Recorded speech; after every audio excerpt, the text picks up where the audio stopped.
திருவாரூரில் வீட்டுமனை ஒப்புதல் ரசீது வழங்க ரூபாய் 7,000 லஞ்சம் வாங்கியதாக ஊராட்சி வட்டார வளர்ச்சி அலுவலர் மற்றும் அவரது உதவியாளரை லஞ்ச ஒழிப்பு காவல்துறையினர் கையும் களவுமாக பிடித்த சம்பவம் பெரும் பரபரப்பை ஏற்படுத்தியுள்ளது.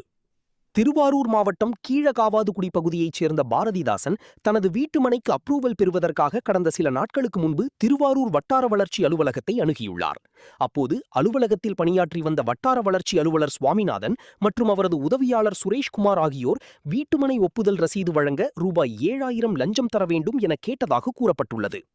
லஞ்சம் வழங்க விருப்பமில்லாத பாரதிதாசன் இதுகுறித்து திருவாரூர் மாவட்ட லஞ்ச ஒழிப்பு மற்றும் கண்காணிப்பு பிரிவு காவல்துறையினரிடம் புகார் அளித்தார்.